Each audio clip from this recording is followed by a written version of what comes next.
If you clicked on this video, there is a reason behind it. There is a strong chance you have been asking yourself a question you never say out loud. Not, am I special? Not, am I better than others? But this instead. Why does my life feel so heavy on the inside, even when I'm trying to do the right thing? You are not watching this because your life looks broken on the outside. You are watching because something inside you feels unsettled. You are doing enough to know what is right, but not enough to feel at peace. And that gap between knowing and resting is getting louder. The most confusing part is this: you don't feel far from Allah, but you don't feel settled either. It feels like something is constantly pulling you inward, forcing you to sit with thoughts most people drown out through noise and distraction. And the more you try to ignore those thoughts, the heavier they become. So eventually you turn the questions on yourself. Before we go any further, one thing needs to be clear. If you came here looking for motivation, comfort, or a quick emotional lift, this is not that. This is not a video you watch and feel better for 5 minutes. This is clarity. And clarity does not always feel good at first. So if you are still here, let's begin. She keeps returning, even when she is tired of herself. Let me be very clear about something most people misunderstand. If Allah had truly left you, you would not be struggling like this. People who are truly far do not wrestle internally. They do not pause to question themselves. They do not feel this constant pullback, they simply move on. You don't, you get tired of yourself, tired of the same thoughts, tired of making promises and realizing you are still human. Sometimes you don't even know what to say in dua anymore. Not because you don't believe, but because you feel like you have already said everything there was to say. Here is what matters most. Even when you are disappointed in yourself, your heart still turns back. Not confidently, not proudly, sometimes almost reluctantly. But you still return. And people do not keep returning to someone they believe has completely rejected them. They do not keep knocking on a door they are sure is closed.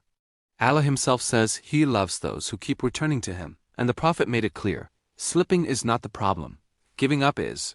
So maybe what you have been calling failure is actually refusal to disconnect.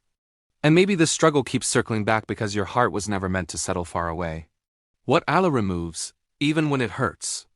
This is where many women get confused. Things don't fall apart dramatically. They are taken away quietly. A connection that felt safe, a plan that finally made sense. A version of life you were emotionally leaning on. And it hurts not only because it is gone, but because you asked Allah for it. So the thought creeps in, if Allah knows my heart, why would he do this? Here's the part people rarely explain properly. Human hearts don't just love, they attach. And whatever the heart attaches to begins carrying fear, hope, and worth. That is why the Quran says something uncomfortable, but honest. You may dislike something while it is good for you, and love something while it is bad for you. Allah knows, and you do not. That verse is not meant to silence you. It is meant to explain timing. Because when you are emotionally attached, you cannot see clearly, you only see loss. Allah does not remove things to punish attachment. He removes them when they begin to replace trust. That is also why the Prophet warned that the heart can become tied to things never meant to carry it. Not because love is wrong, but because dependence reshapes the heart. So when something is taken from you, it does not automatically mean rejection. Sometimes it means this: your heart was leaning somewhere it was never designed to rest. And Allah intervened before that leaning became captivity.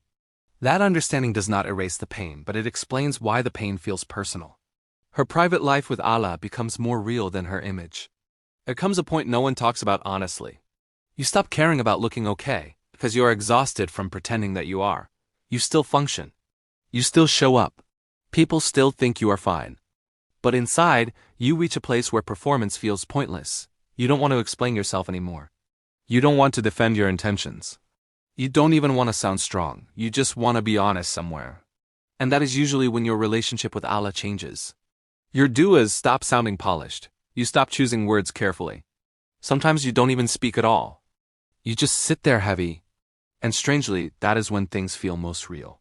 Not lighter, not happier. Just real. That is why the Prophet said Allah does not look at your appearance or what people see. He looks at your heart and what you actually do with it.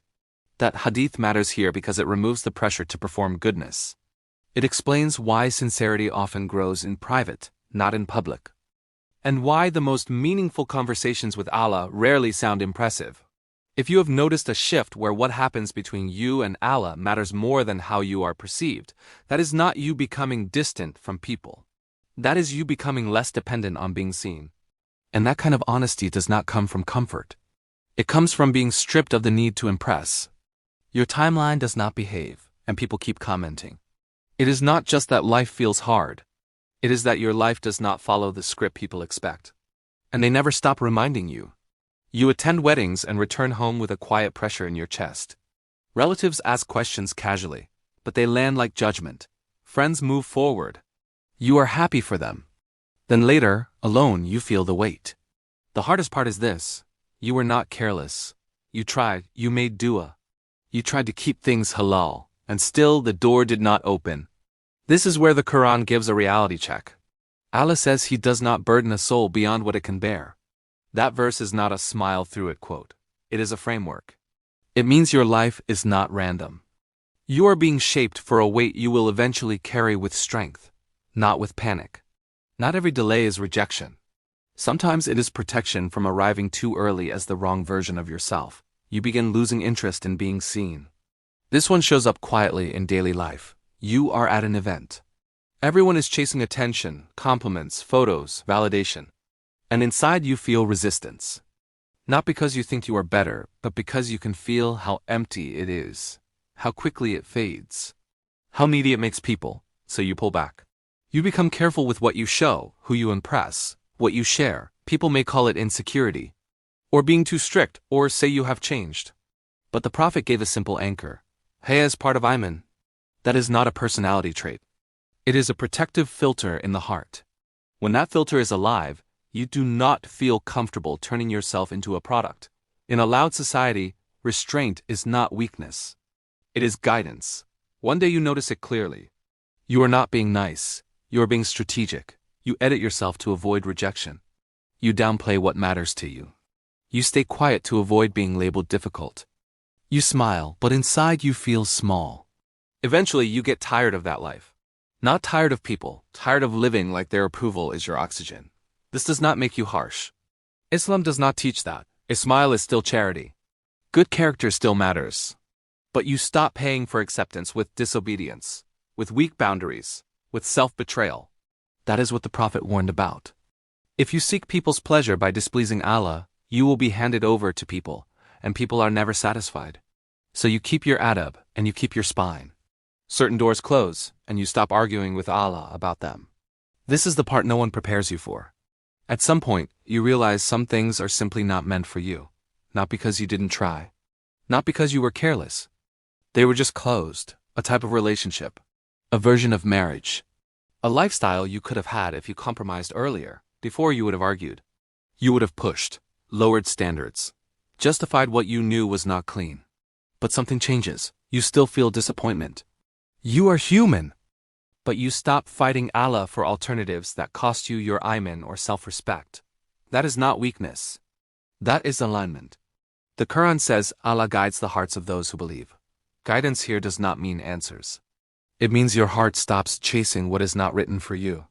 You stop running after every open door. You stop panicking when something ends. You stop forcing what keeps resisting. Quietly, without announcing it, your life becomes calmer, but cleaner. That is not resignation.